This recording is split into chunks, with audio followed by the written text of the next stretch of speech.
Hello बच्चों, let's read the question and question is an aqueous solution of aniline of concentration, जिसमें concentration aniline की दी हुई है 0.2 molar, is prepared how many milligram of NaOH should be added in 500 ml of solution so that anilinium ion concentration in the solution become 10⁻⁻8 molar. और यहां पर आपके पास में एनिलीन का केबी आपके पास में दिया हुआ है। तो चलो अपने इसके बारे में डिस्कशन करते हैं। तो एनिलीन, आपके पास में एनिलीन होता है, उसका फॉर्मूला होता है C6H5NH2। ठीक है, अब ये होता है आपके पास में एक वीक बेस। ठीक है, तो यहां पर क्योंकि इस नाइट्रोजन के पास में क्या होता है, एक लोन पेयर होता है, तो ये आसानी से लोन पेयर डोनेट कर देता है, तो ये वीक बेस की तरह काम करता है।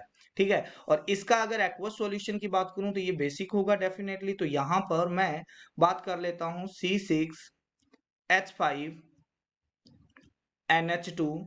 जब मैं इसका हाइड्रोलाइसिस करवाता हूं तो ये बनाएगा anilinium ion which is C6H5NH3 plus, क्योंकि ये लोन पेयर इससे दिए हुए H प्लस को गेन कर लेगा और ये H प्लस गेन कर लेगा और यहाँ पर बनेगा OH माइनस। ठीक है, अब यहाँ पर T इज इक्वल टू 0 पर इसकी कॉन्सेंट्रेशन दी हुई है 0.2, ये आपके पास में 0 एंड 0 आ जाएगा। अब T इक्वल टू इक्विलिब्रियम के ऊपर क्या होगा, 0.2। मान लिया इसका डिसोसिएशन क्या हुआ आपके पास में, x हुआ।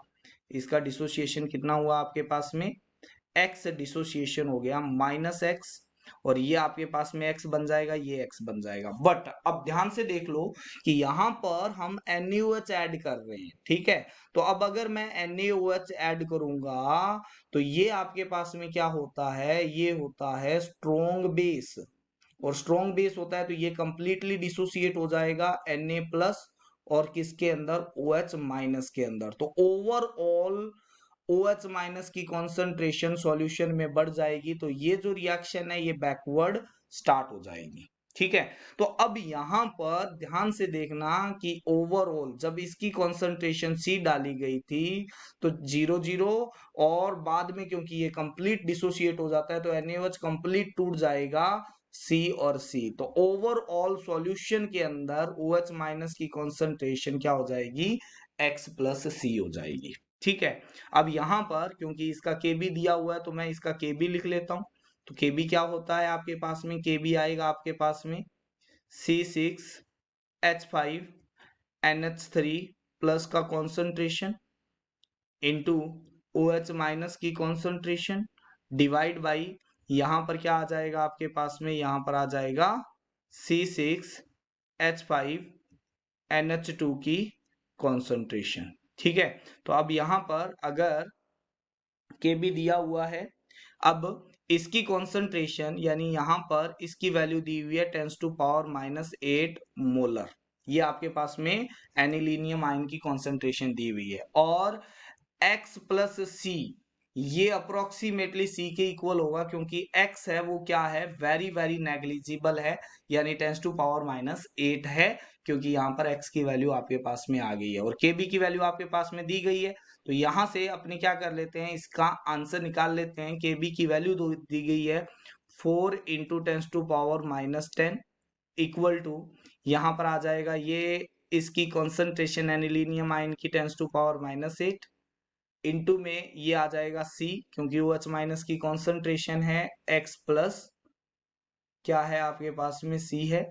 ठीक है, और डिवाइड में आपके पास में क्या आ जाएगी, एनिलीन आयन की कॉन्सेंट्रेशन जो आपके पास में इनिशियली दी गई है 0.2, और ये भी आपके पास में X है वो नेग्लिजिबल है, तो ये भी आपके पास में अप्रोक्सीमेटली 0.2 के इक्वल ही आ जाएगा, क्योंकि अगर इसमें से 10⁻⁻8 माइनस करोगे तो अप्रोक्सीमेटली आपके पास में वैल्यू इतनी ही आएगी। ठीक है, तो आपके पास में यहाँ से C की वैल्यू आ गई, तो C की वैल्यू जब इसको सॉल्व करते हैं तो ये आ जाती है 8 × 10⁻⁻3, कितनी आ जाती है, -3 मोलर, यानी ये OH माइनस की कॉन्सेंट्रेशन आ गई, और जितनी OH माइनस की कॉन्सेंट्रेशन है उतनी ही NaOH की कॉन्सेंट्रेशन है, और ये क्या आ गई आपके पास में 8 × 10⁻³ मोलर आ गई। ठीक है, अब अगर आपके पास में मास अगर निकालना हो तो W ऑफ NaOH है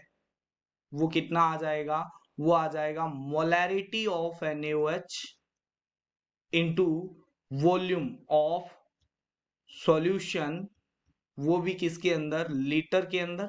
ठीक है, तो वेट ऑफ NaOH आ जाएगा, वो कितना आ जाएगा, मोलैरिटी है 8 इंटू 10⁻³ और वॉल्यूम दिया गया है आपके पास में, वो कितना दिया गया है 500 ml। तो मुझे पता है कि 500 ml होता है वो हाफ लीटर के इक्वल होता है, तो यहाँ पर रख दिया हाफ। ठीक है ना, ये आ गया। और इनटू में हमारे पास में क्या आ जाएगा, मोलर मास ऑफ NaOH। ठीक है, क्योंकि ये तो मोल आ गया है, यहाँ पर वेट निकालना है तो इनटू में क्या कर दूंगा, मोलर मास कर दूंगा। तो मोलर मास कितना होता है 40 होता है NaOH का। ठीक है, तो जब इसको करेंगे तो ये आ जाएगा 0.16 ग्राम और वो आ जाएगा आपके पास में 160 मिलीग्राम, 160 मिलीग्राम। ठीक है, तो इसका जो फाइनल आंसर आएगा वेट ऑफ NaOH वो आएगा 160 मिलीग्राम। ये आपके पास में इसका क्या हो जाएगा, फाइनल आंसर आ जाएगा। I hope you understand it well. Thank you, have a nice day.